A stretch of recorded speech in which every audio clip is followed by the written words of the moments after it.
Assalamualaikum warahmatullahi wabarakatuh. Wallazi arsala rasulahu bil huda wa dinil haq liyuzhirahu ala kulli wa kafa billahi syahida.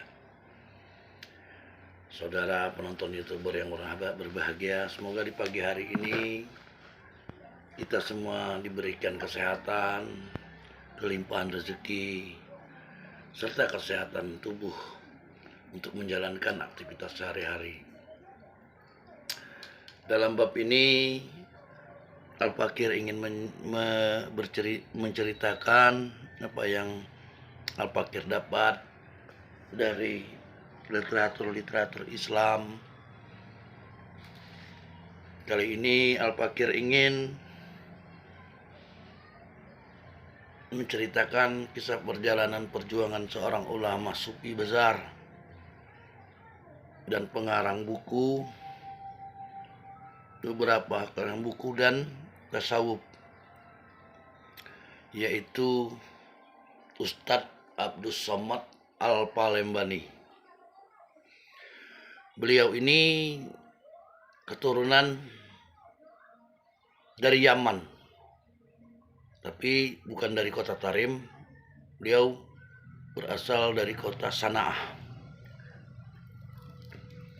Untuk ini Al-Fakir tidak akan membahas, walaupun dia kedatangan dari Yaman dan tidak ada cerita bahwa beliau ini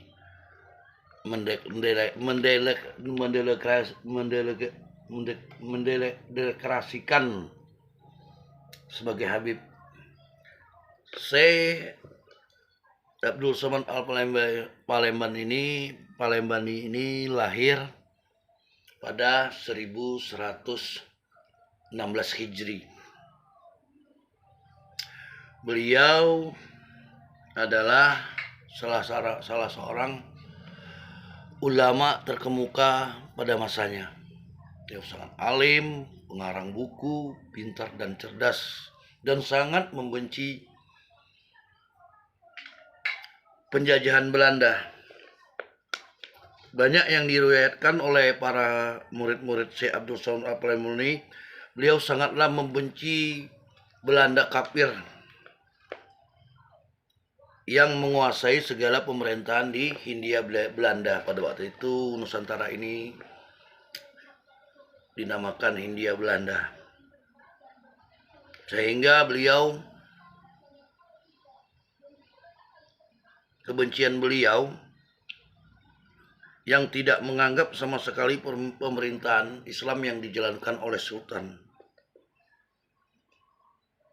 Salah satu buku kitab karya beliau yaitu Nasihat al-Muslimin wa Takziral al-Mukminin fil Fadail al-Jihad fi Sabilillah, atau Hikayat Perang Sabil. Di dalam buku itu diceritakan sangat lengkap tentang perang jihad terhadap penjajahan, terutama kaum Belanda pada masa itu. Di antara karya-karya besar beliau, Al-Fakir baca di sini ada 12 karya-karya beliau, yaitu 1. Kitab beliau Zuhratul Murid, ilmu mantik 1764. 2. Tuhfat al-Ragibin 1774. Urwat al-Wusqah, Tarekat Samaniyah, membahas masalah Tarekat Samaniyah. Terus beliau juga mengarang kitab Ratib Abdul Somad. Yang kelima, Zat al-Muttaqin, ilmu tauhid. Yang keenam, Siwata al-Anwar. Yang ketujuh yaitu Padahil Aliyah Lil Al-Ghazali Tasawuf. Perlu Al-Fakir jelaskan di sini dalam beliaulah yang menerangkan secara rinci tentang intisari dari buku karangan besar Imam Al-Ghazali, yaitu Ihya Ulumuddin. Dan ini dilanjutkan dengan anak beliau, yang putri beliau, yang bernama Syahadah Fatimah binti Syekh Abdul Somad Al-Palembani. Syahadah tersebut bergelar Al-Ghazali Syagir, artinya yang menguasai ilmu-ilmu Ihya Ulumuddinnya Al-Ghazali, maka disebutlah sebagai Al-Ghazali kecil. Ilmu buku-buku ini menjadi pedoman bagi ulama-ulama Nusantara dalam mengkaji ilmu agama dan mengkaji ilmu agama dan menyebar kepada murid-muridnya mulai dari Aceh, Malaysia, Brunei, bahkan sampai Patani, Thailand Selatan. Yang kedelapan, Risalah Aurat wa Zikir. Yang kesembilan, Irsyadan Abdal Al-Jihad. Jadi dalam kitab jihad ini mungkin saking bencinya Syekh Abdul Somad terhadap penjajahan di muka bumi ini, maka ada dua buku yang dikarang, Irsyadan Abdal Al-Jihad, dan yang ke-10 Nasihat Al-Muslimin wa Tazkiral Al-Mu'minin bil Padail Al-Jihad Fisabilillah. Artinya mungkin di sini Al-Fakir ingin menerangkan bab keutamaan jihad melawan penjajah. Yang ke-11 Hidayat As-Salikin Tasawuf 1778. Yang ke-9 Sair Al-Salikin Tasawuf.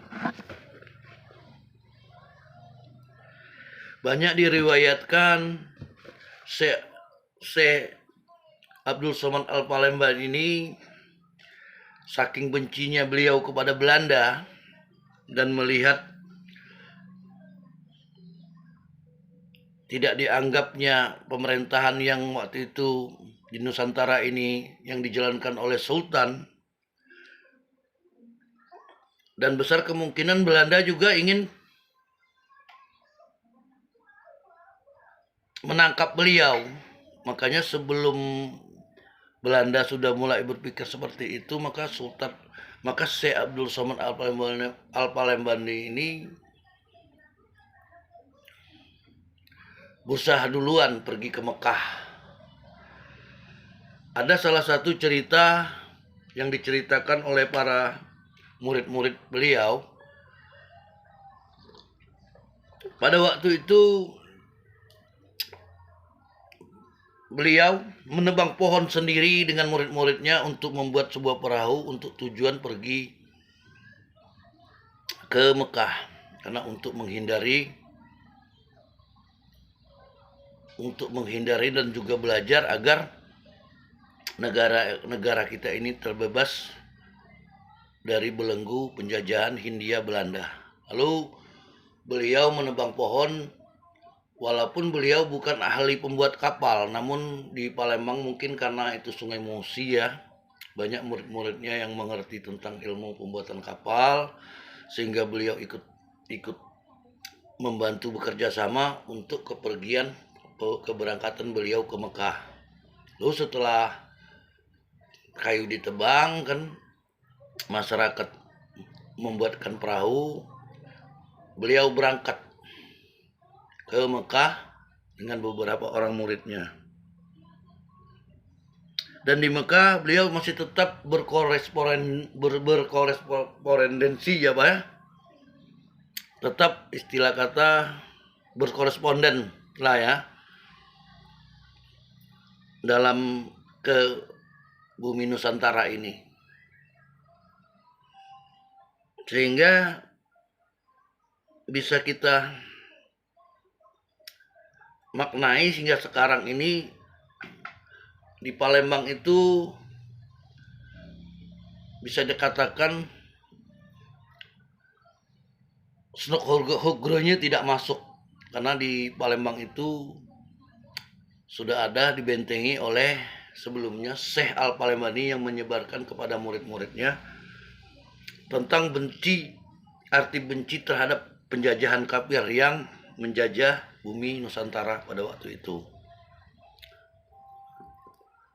Sehingga Snokhogronya tidak masuk. Setelah berapa tahun beliau di Mekah, adalah beliau mendengar bahwa di salah satu negara kita, mungkin waktu itu Patani juga masuk wilayah Nusantara ya, mungkin waktu dari Majapahit, Sriwijaya, Majapahit. Warga Muslim di sana itu sedang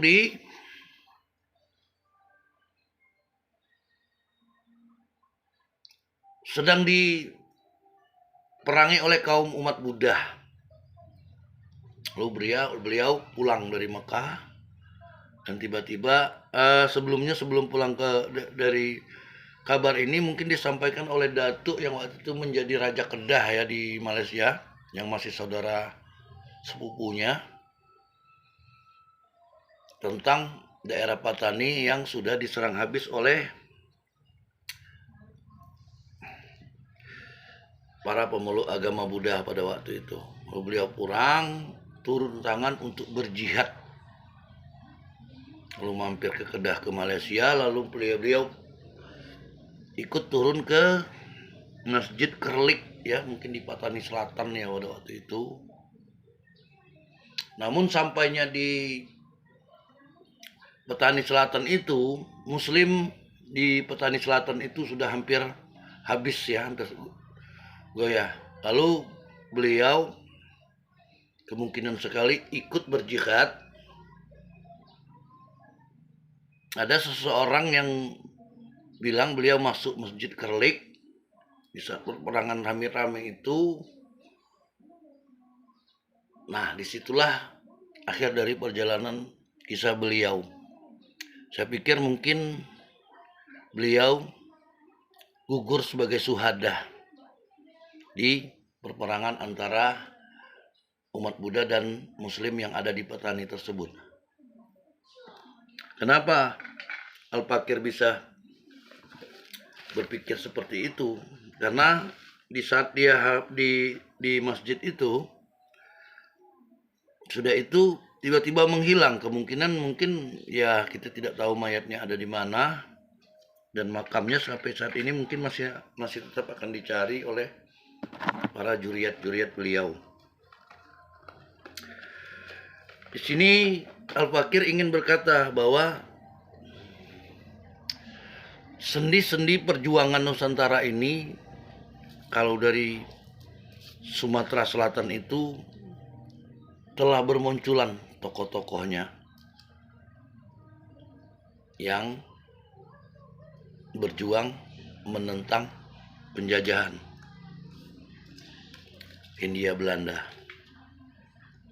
Itulah sekilas gambaran tentang Syekh Abdul Somad Al-Palembani. Beliau adalah ahli hadis,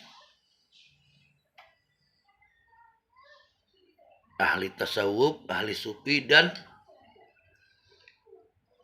syuhada perang jihad sabilillah menurut Al-Fakir. Di mana dalam kitab-kitab beliau ini beliau menulis buku, dan itu dilanjutkan oleh putri beliau yang bernama Sa'adah Fatimah binti Syekh Abdul Somad Al-Palembani. Beliau dijuluki Al-Ghazali Sagir dengan gelar Al-Ghazali Sagir atau Al-Ghazali kecil, yang mana kitab Al-Ghazali itu, intisari dari kitab Al-Ghazali itu beliau tuliskan dalam bentuk buku. Mungkin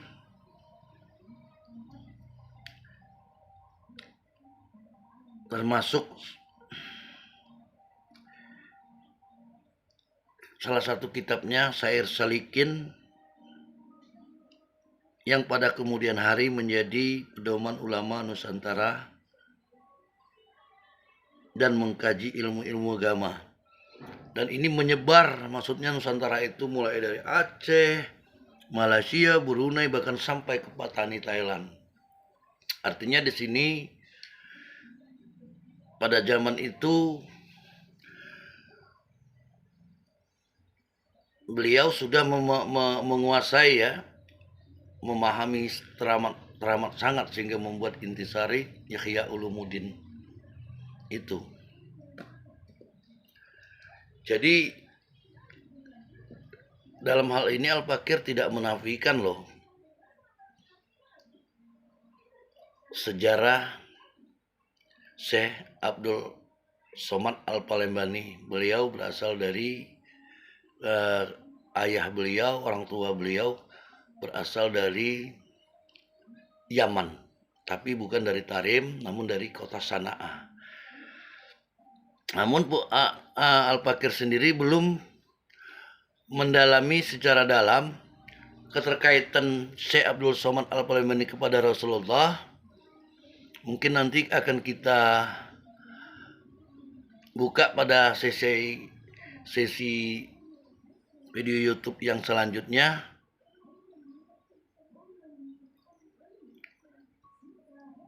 Untuk Syekh Abdul Somad Al-Palembani ini nasabnya tersambung kepada Rasulullah. Mungkin nanti Al-Fakir akan belajar, akan menerangkan di episode berikutnya. Yang jelas beliau sendiri mempunyai ratib yang namanya Ratib Abdul Somad Al-Palembani. Ini beliau ini kalau kita lihat seorang ulama besar yang tidak rela negerinya dijajah oleh Hindia Belanda pada waktu itu. Bahkan beliau berani berangkat membuat kapal sendiri, ikut membantu murid-muridnya menebang pohon, lalu berangkat ke Mekah. Dan tidak ada lain tujuan beliau berangkat ke Mekah itu, di samping beliau belajar kepada ulama-ulama besar Mekah, beliau tetap selalu berkoresponden. Artinya selalu berkoresponden terhadap ulama-ulama murid-muridnya yang ada di Palembang. Salah 2 kali surat beliau kepada Raja Mataram waktu itu, mungkin ya Pak Kubuwono berapa ya. Namun surat koresponden beliau itu yang menerangkan tentang nasihat al-muslimin wal takziral al-mu'minin bil padail itu, atau al-jihad fisabilillah itu, perang sabil, mungkin diambil oleh Belanda. Lalu salah satunya lagi kitab Irsyadan Abdal Al-Jihad. Artinya di sini Irsyadan Abdal Al-Jihad. Abdolnya jihad terhadap penjajah. Jelas beda kan? Walaupun beliau dari keturunan Yaman, dari kitabnya saja kita sudah bisa membedakan. Irsyadan Abdal Al-Jihad berkobar di dalam hatinya melihat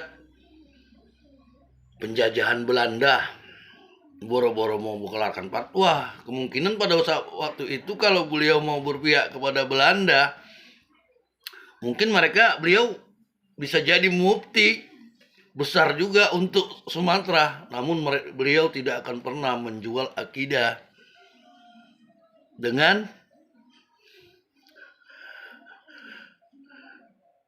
penghargaan dari Belanda, karena yang namanya penjajah ya sampai kapanpun itu tetap penjajah. Terbukti di akhir hayat hidup beliau Al-Fakir melihat beliau gugur sebagai syuhada dalam berperang jihad fisabilillah. Demikianlah apa yang dapat Al-Fakir sampaikan. Lebih kurang Al-Fakir mohon maaf. Billahi taufik wal hidayah. Apabila ada kata-kata dalam Al-Fakir terangkan ini yang menyinggung perasaan, Al-Fakir mohon maaf, dan kepada Allah Al-Fakir mohon ampun. Wassalamualaikum warahmatullahi wabarakatuh. Apa nak?